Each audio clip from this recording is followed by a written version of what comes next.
Hello, my name's Simon Roderick and I'm the Managing Director of Search. And I wanted to give you a brief insight into what we've seen over the last few weeks. And I'm delighted to say that I actually think financial services is holding up pretty well. And so the painful changes the industry had to make after the credit crisis are probably standing in quite good stead at the moment. My gut feeling is that the wealth and asset managers have actually had quite a good April. It's been really interesting to listen to these firms talking about how hard they're working to coach and guide clients through what's been a very difficult time.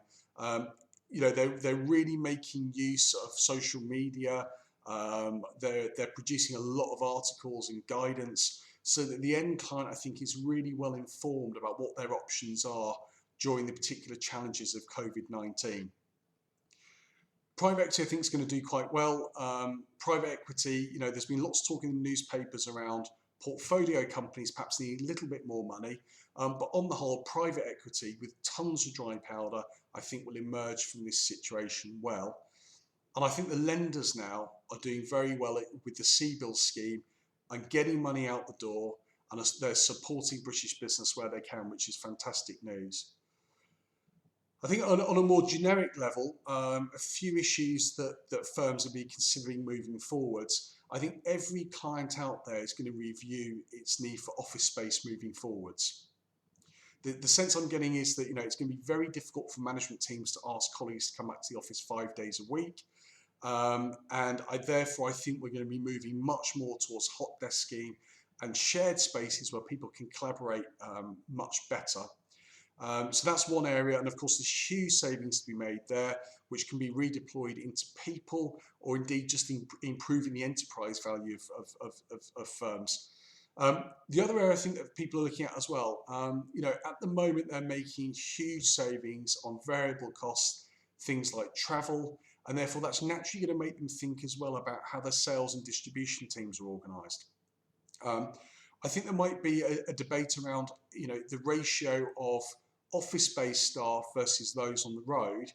But of course, at the back of everyone's mind is that we don't know, but there could be a significant upturn in 2021. There's a lot of stimulus out there. When firms get back to some sense of normality, we hope that things will come back quite quickly. And of course, you don't want to make a knee-jerk reaction to saying, well, actually, we're going to favour telephone teams, which incidentally could become video teams moving forwards, when actually you're going to need an awful lot of experienced people to help you capture that upturn. So I think there's going to be a lot of management time spent around how firms configure their teams moving forwards. Obviously, for everyone at the moment, there's a real issue around prospecting. But of course, as we get some sense of normality, that pressure will ease. And of course, if we can help you with any guidance around some of the trends we're seeing in the marketplace, or indeed if we can help you with hiring, then do let me know. There's a lot more going on than perhaps people think. Zoom has been unbelievable for the recruitment industry this time round. I'd hate to think what would have happened if we had the pandemic 10 years ago, but Zoom has been fantastic and there is still hiring going out there. So if we can help you, please don't hesitate to call me on 01525 864 372, or alternatively email me at sroderick@framsearch.com.